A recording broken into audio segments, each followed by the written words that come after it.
Olá, sejam bem-vindos à nossa Escola Bíblica Dominical. Para um melhor aproveitamento deste estudo, nós encorajamos você a ter uma Bíblia em mãos, assim como papel e caneta para anotações. Agora junte-se a nós com o pastor Alexander Maia, ensinando a Palavra de Deus. Olá, amigos e irmãos, eu quero saudá-los mais uma vez, com a graça e a paz de Jesus Cristo, nosso Senhor e Salvador. Bem-vindos à nossa Escola Bíblica Dominical. Se você tem estado conosco com certa regularidade, sabe que estamos estudando as cartas de Paulo. Neste segundo trimestre, que na verdade se encerrou semana passada, nós estudamos as cartas que o apóstolo escreveu aos Gálatas, aos Efésios, aos Filipenses e hoje nós encerraremos o estudo da carta que ele escreve aos Colossenses. Já descobrimos que a igreja na cidade de Colossos estava enfrentando uma grave crise doutrinária. Eles haviam sido ensinados corretamente por Epáfras, quem primeiro levou o evangelho até eles, sobre a salvação pela fé em Jesus Cristo e sua obra em nosso favor. Mas agora, um grupo de pessoas, muito provavelmente de bom nível intelectual, estavam ensinando doutrinas que eram uma verdadeira mistura de cristianismo, judaísmo e outras religiões praticadas na cultura grega, com ênfase em práticas legalistas. Paulo não quer que os colossenses sejam enganados, por isso ele enfatiza com bastante convicção: tenham cuidado com esses falsos mestres. Esses falsos mestres diziam estar num nível superior, pois diziam participar de um tal culto que os anjos prestavam a Deus e ter visões, tentando assim controlar a vida das pessoas. E para isso, eles impunham uma série de regras do tipo: não coma isso, não toquem naquilo, não provem, não manuseiem e coisas do gênero. Eles diziam assim: vocês se afastaram da vida anterior e tal, mas não estão totalmente livres das influências dos espíritos maus, que Paulo também chama de espíritos elementares. Se vocês comerem alguma coisa que a lei diz que não podem, ou beber aquilo que não deve, ou não comparecer a essas festividades religiosas, as coisas podem não ficar boas para vocês. É triste ver algumas igrejas que se dizem cristãs e ainda hoje criam doutrinas, impõem regras inúteis e causam uma confusão tamanha na cabeça das pessoas. Olha, pessoal, agora digo eu, nem toda aparência de espiritualidade leva à verdade. Paulo nos alerta que esse legalismo estava mais para esquisitismo, uma mistura, uma confusão, e que essa história de seguir regras inúteis, como se diz no popular, procurando chifre na cabeça de cavalo, leva na verdade as pessoas à escravidão. É verdade, uma parte do que eles estavam observando vinha do Velho Testamento. E Paulo não fala contra a lei e os profetas. Pelo contrário, o Antigo Testamento teve o seu propósito ao apontar para Jesus. Mas hoje, essas regras são apenas sombras de uma realidade futura que se cumpriu em Cristo. E é por isso que sacrifícios e outros detalhes da lei cerimonial não devem mais e não precisam mais ser praticados. Pessoas que ensinam coisas assim não estão unidos à cabeça que é Jesus. O legalismo parece atraente e razoável, mas aponta para um certo desespero para vencer as fraquezas e as lutas próprias do ser humano, afastando as pessoas de Cristo. Uma espiritualidade saudável é a atitude de fé que agrade a Deus. Afinal, o que não vem da palavra de Deus não tem valor algum para refrear os nossos impulsos da carne. Sabe o que é eficaz para refrear esses impulsos que todos nós estamos sujeitos a querer satisfazer? Todos nós, às vezes, buscamos satisfazer a nós mesmos e aos nossos desejos. Sabe o que é eficaz contra isso? Paulo ensina. É pensar nas coisas que são do alto. Ele não quer sugerir que os cristãos devem viver nas nuvens, mas que devemos ocupar as nossas mentes com coisas que agradam a Deus. Devemos controlar os nossos pensamentos, porque são eles que controlam as nossas escolhas. E essa luta entre o bem e o mal, entre agradar a mim ou agradar a Deus, entre a minha nova e a velha natureza, vai nos acompanhar até chegarmos à eternidade. Dwight Moody, um dos maiores evangelistas de todos os tempos do cristianismo, afirma que o que o homem crê determina substancialmente como ele age. O apóstolo Paulo nos ensina que já morremos com Cristo. Somos outra pessoa agora e por isso podemos pensar nas coisas que são do alto. Se é assim, então vamos partir para a prática. Sua Bíblia está em mãos? Vida cristã em ação é o nosso tema de hoje. Colossenses, capítulo 3, verso 5. A Bíblia diz assim: assim, façam morrer tudo o que pertence à natureza terrena de vocês: imoralidade sexual, impureza, paixão, desejos maus e a ganância, que é a idolatria. É por causa destas coisas que vem a ira de Deus sobre os que vivem na desobediência, os quais vocês praticaram no passado, quando costumavam viver nelas.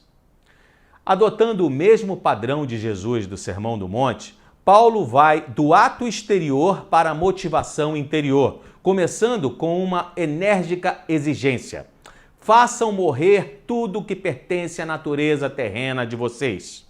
O Novo Testamento jamais duvida em exigir com certa violência a eliminação total de tudo aquilo que está contra Deus. Aqui Paulo usa a mesma linha de pensamentos que em Romanos 8,3, quando ele diz: se pelo Espírito mortificardes os efeitos do corpo, certamente vivereis. É exatamente o pensamento de Jesus, quando exigia que um homem corte a mão ou um pé ou arranque um olho, se por estes membros é induzido ao pecado. Como cristãos, devemos matar o egocentrismo, considerando como mortos todos os desejos e ambições privados, tudo aquilo que nos separe da obediência total a Deus e da entrega plena a Cristo deve ser amputado cirurgicamente das nossas vidas. Em seguida, Paulo lista coisas que os colossenses, e nós também, devemos eliminar da vida: imoralidade sexual, impureza, paixão, desejos maus e a ganância, que é a idolatria. Estas coisas não são tratadas pelo esforço humano, mas pela morte, como resultado daquela expressão "Cristo é minha vida", que nós vimos no encontro passado. Que uma vida de pureza sexual e santidade são essenciais aos cristãos, eu não preciso nem falar, mas quero chamar a sua atenção para o perigo da idolatria. A essência da idolatria é o desejo de ter mais. O homem cuja vida está dominada inteiramente pelo desejo de possuir coisas, põe as coisas no lugar de Deus. De fato, dá culto a coisas que não são Deus. E isto é precisamente idolatria. Sobre todas estas coisas cairá a ira de Deus. A ira de Deus é simplesmente uma regra do universo. O homem colherá o que semeia, e ninguém escapará jamais às consequências do seu pecado. A ira de Deus e a ordem moral do universo são a mesma coisa. Se nesta primeira lista o destaque de Paulo é quanto à sensualidade, agora ele fala sobre falta de amor, que também está em desarmonia com a nova vida que agora vivemos. Vejamos o verso de número 8. Mas agora, abandonem todas estas coisas: a ira, indignação, maldade, maledicência e linguagem indecente no falar. Não mintam uns aos outros, visto que vocês já se despiram do velho homem com as suas práticas e se revestiram do novo, o qual está sendo renovado em conhecimento à imagem do seu Criador. Nessa nova vida já não há diferença entre grego e judeu, circunciso e incircunciso, bárbaro e cita, escravo e livre, mas Cristo é tudo e está em todos. Quando um homem se converte ao cristianismo, deve experimentar uma mudança completa em sua personalidade. Claro, é uma mudança progressiva, que faz com que o homem cresça continuamente em graça e conhecimento até alcançar o que nós fomos criados para ser, homem à imagem de Deus. Paulo deixa claro que não apenas hábitos ou condutas são aquelas que devem ser abandonadas, deixadas de lado. É algo muito mais profundo, é o homem interior, o velho homem sendo colocado no chão como roupa suja, para viver agora de acordo com as regras do reino de Cristo, um novo homem. Um dos grandes efeitos desse cristianismo é que ele destrói barreiras. Nele não há mais grego nem judeu, circuncidado ou incircunciso, bárbaro nem cita, escravo nem livre. O mundo antigo estava cheio de barreiras. Os gregos, aristocratas do mundo antigo, olhavam com desdém para os bárbaros, que eram todos aqueles que não falavam a sua língua, o grego.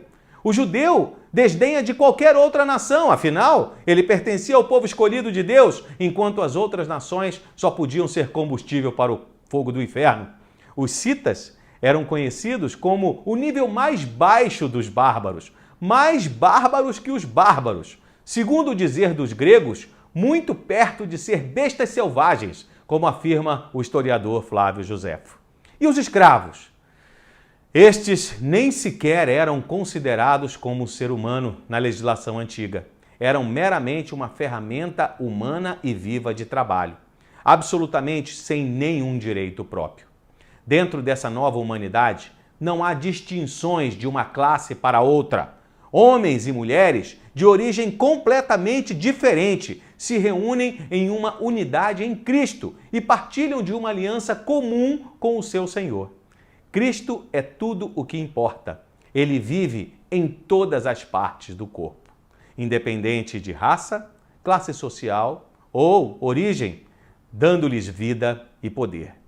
Esse tema é muito oportuno nesses dias em que pessoas do mundo inteiro estão se manifestando contra a discriminação racial. Já passou da hora de, como Igreja do Senhor Jesus, nos indignarmos também contra essa discriminação.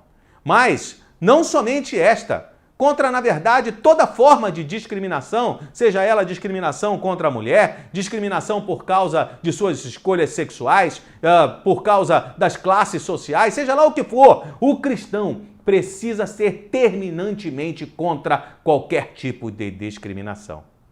Já que as roupas velhas estão no chão, agora é hora de trocar de roupa. Roupas novas, roupas limpas. Afinal de contas, diz Paulo, nós agora somos povo escolhido de Deus, santos e amados. Vejamos o verso 12. Portanto, como povo escolhido de Deus, santo e amado, revistam-se de profunda compaixão, bondade, humildade, mansidão e paciência. Suportem-se uns aos outros e perdoem as queixas que tiverem uns contra os outros. Perdoem como o Senhor lhes perdoou. Acima de tudo, porém, revistam-se do amor, que é o elo perfeito. Que a paz de Cristo seja o juiz em seu coração, visto que vocês foram chamados para viver em paz, como membros de um só corpo, e sejam agradecidos. Os cristãos são o novo Israel de Deus.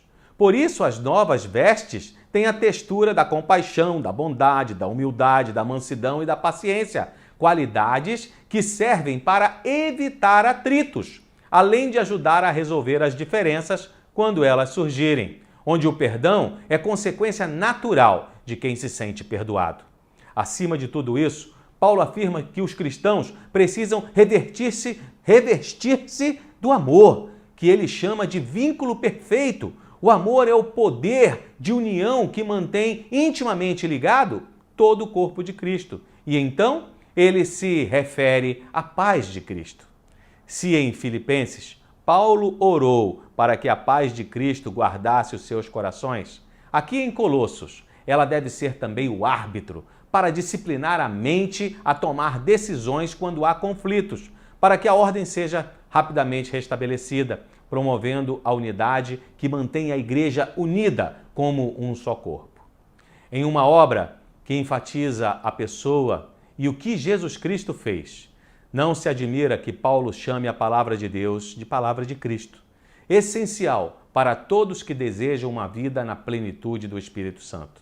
E assim ele diz: habite ricamente em vocês a palavra de Cristo, ensinem e aconselhem-se uns aos outros com toda a sabedoria e cantem salmos, hinos e cânticos espirituais com gratidão a Deus em seu coração.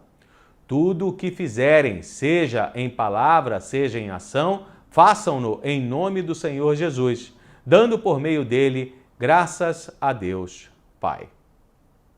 Sem desconsiderar a necessidade de experimentar a obra do Espírito Santo pela graça mediante a fé e a importância do uso dos dons espirituais em favor do crescimento da igreja, o apóstolo nos lembra que para progredir na vida espiritual é essencial que a palavra de Deus permaneça em nós. Quanto tempo você dedica para estar na companhia da palavra de Deus? Você lê e estuda a Bíblia regularmente? Assim como o corpo precisa de alimentos e água para se manter vivo, nosso espírito precisa da leitura da palavra e da oração, que ele vai falar daqui a pouco, para se fortalecer. Quanto maior for o espaço da Bíblia, da palavra de Deus em sua vida, maior será o espaço que o Espírito Santo ocupará em nosso dia a dia. A presença do Espírito Santo em nossos corações é a garantia de que as nossas motivações são corretas. Por isso, tudo que fazemos ou dizemos é feito em nome do Salvador e por isso somos a eles agradecidos. Cristãos amadurecidos não precisam de regras, precisam de princípios baseados na palavra de Deus que devem ser aplicados em nossos diversos relacionamentos. E, provavelmente por isso, Paulo faz menção agora às nossas responsabilidades sociais. Vejam o verso 18. Mulheres, sujeite-se cada uma a seu marido, como convém a quem está no Senhor. Maridos, ame cada um a sua mulher e não a tratem com amargura. Filhos, obedeçam a seus pais e em tudo, pois isso agrada ao Senhor. Pais, não irritem seus filhos, para que eles não desanimem. Parece que Paulo faz aqui um resumo do tema que ele já havia abordado em sua carta aos Efésios, mostrando como em cada relacionamento da vida o cristão pode adotar atitudes conciliatórias e recíprocas, todas procedentes do nosso relacionamento fundamental com Jesus Cristo. Todos somos mutuamente responsáveis pela saúde emocional de nossa família e nós nos importamos muito com a família aqui em nossa igreja. Como está a sua família nesses tempos de pandemia? Para você, tem sido um desafio ou um privilégio estar mais tempo em casa com sua esposa e filhos? Eu quero recomendar mais uma vez aos irmãos e amigos que ainda não assistiram às mensagens do pastor Carlos nos cultos do mês de maio, voltados para a família, que visitem o canal de nossa igreja. Aliás, eu vou facilitar. Vou deixar na descrição deste vídeo o link de todas as mensagens para que você tenha fácil acesso ao conteúdo. Garanto que vai valer a pena. Abro um pequeno parênteses aqui para explicar que, infelizmente, a escravidão fazia parte do modo de produção da humanidade até bem pouco tempo, embora nunca tenha sido aceita por Deus. É uma das consequências da dureza do coração dos homens. O que o apóstolo faz é conclamar tanto escravos como senhores a demonstrar princípios cristãos no relacionamento. E talvez, porque tem Onésimo em mente, trate da obrigação dos escravos com mais detalhes. Veja o verso 22. Escravos, obedeçam em tudo a seus senhores terrenos, não somente para agradá-los quando eles estão observando, mas com sinceridade de coração, pelo fato de vocês temerem o Senhor. Tudo o que fizerem, façam de todo o coração, como para o Senhor, e não para os homens, sabendo que receberão do Senhor a recompensa da herança. É a Cristo, o Senhor, que vocês estão servindo. Quem cometer injustiça, receberá de volta injustiça, e não haverá exceção para ninguém. Senhores, deem a seus escravos o que é justo e direito, sabendo que vocês também têm um Senhor nos céus. Chegando agora ao final da carta, Paulo destaca a necessidade da constância na oração e pede um lugar para ele e sua equipe missionária na lista de oração dos Colossenses. Seu pedido é para que uma porta de oportunidade se abra e ele possa, com toda a habilidade e coragem, pregar o Evangelho de Jesus Cristo. Então ele diz: dediquem-se à oração, estejam alerta e sejam agradecidos. Ao mesmo tempo, orem também por nós, para que Deus abra uma porta para a nossa mensagem, a fim de que possamos proclamar o mistério de Cristo, pelo qual estou preso. Orem para que eu possa manifestá-lo abertamente, como me cumpre fazê-lo. Nosso apóstolo jamais escreve uma carta sem insistir com seus amigos que aproveitem o privilégio de orar. E ele continua com 3 breves instruções para a vida cristã no mundo. Verso 5. Sejam sábios do procedimento para com os de fora. Aproveitem ao máximo todas as oportunidades. O seu falar seja sempre agradável e temperado com sal, para que saibam como responder a cada um. Respeito é bom e eu gosto. Você conhece esse dizer. Por isso, devemos, como cristãos, ter todo o cuidado para falar com as pessoas que ainda não conhecem o significado da fé em Cristo. Nada de falsa superioridade ou atitude crítica e muito menos discussões bobas sobre religião com os que não são crentes. Alguém já disse que em muitos casos nós seremos a única Bíblia que uma pessoa vai ler. Sobre nós pesa a grande responsabilidade não só de falar sobre Cristo, mas sim de mostrar a Cristo aos homens mediante a própria vida. Paulo diz ainda que devemos aproveitar as oportunidades.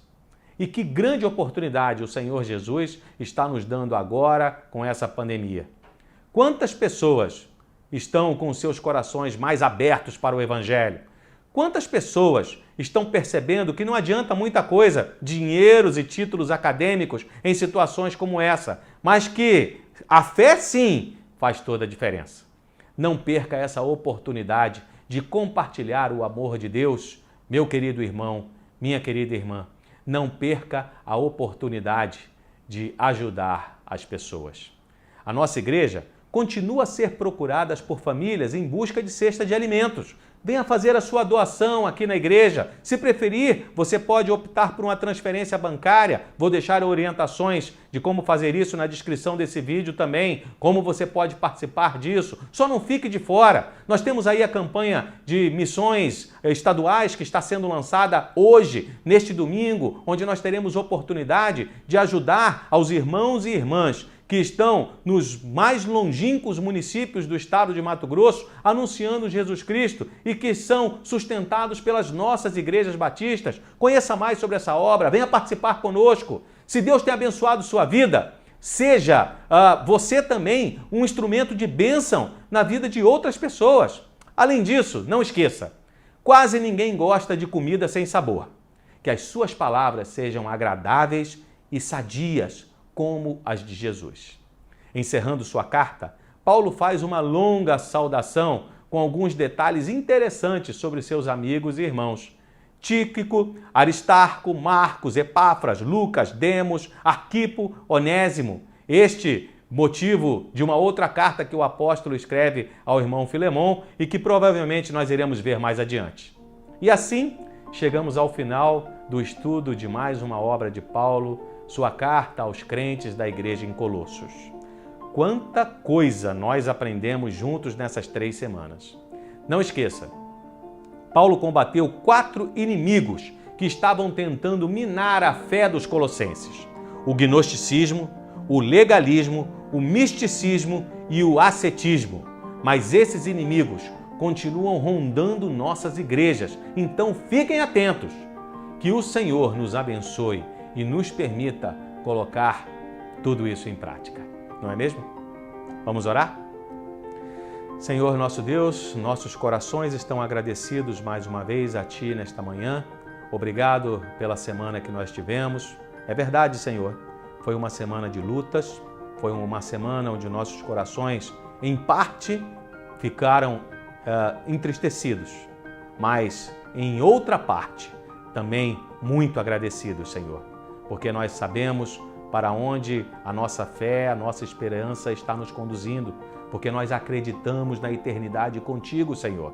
E nós sabemos que nós não teremos nem um dia a mais, nem um dia a menos de vida neste momento, diferente daquilo que tu já tens planejado para cada um de nós. Assim, declaramos em alto e bom som que as nossas vidas estão em tuas mãos, Senhor. Não existe lugar melhor para elas estarem. Nós dependemos integralmente de Ti e nos sentimos alegres e felizes, ó Deus, porque a Tua palavra nos garante, Senhor, que Tu te importas conosco. A Tua palavra nos garante, Senhor, que Tu estás cuidando de nós. Obrigado, Senhor. que nossa fé seja fortalecida pelos testemunhos dos irmãos que têm conseguido vitórias das mais diversas, seja na recuperação da sua saúde, seja, Deus, no sustento dos seus lares. Enfim, Senhor, tem tanta coisa acontecendo, o Senhor está nos abençoando de tantas maneiras diferentes. Deus, que essas notícias continuem a chegar nesses nossos grupos de mensagens instantâneas, continuem a ser, que o Teu amor, ó Deus, continue a ser mostrado às pessoas e que nossa fé, assim, então, possa ser fortalecida. Por isso tudo nós queremos te dizer muito obrigado e queremos te pedir, mais uma vez, que Tu estejas cuidando dos amados irmãos e amigos que participaram conosco desse estudo da Tua Palavra, os membros da nossa igreja. Muito obrigado, ó Deus, pela Tua bondade, muito obrigado pelo Teu carinho, muito obrigado pelo amor que Tu tens dispensado a cada um de nós. Dai-nos mais uma vez uma semana de paz. Dai-nos mais uma vez, ó Deus, uma semana onde nós tenhamos a oportunidade de conferir, de observar, ó Deus, o Teu amor sendo demonstrado por nós. Abençoa os nossos lares, abençoa a Tua igreja. É a oração que fazemos juntos em nome do Teu Filho amado, Jesus Cristo. Amém. Eu quero agradecer a você, mais uma vez, por ter investido esse tempo para estar conosco estudando a Palavra de Deus. No próximo domingo, as nossas aulas continuarão. Nós temos um terceiro trimestre iniciando agora e um pouquinho diferente do currículo que já temos adotado em nossa igreja. A proposta é continuarmos estudando as cartas que o apóstolo Paulo escreveu às igrejas. E a próxima é a igreja em Tessalônica. Então, leia a sua Bíblia ao longo da semana. Leia esta carta, em especial, esta primeira carta que Paulo escreve aos Tessalonicenses. E juntos nós iremos esmiuçar, nós iremos verificar o que a palavra de Deus fala também para os nossos corações hoje. Muito obrigado mais uma vez. Que Deus abençoe a sua semana. Até a próxima!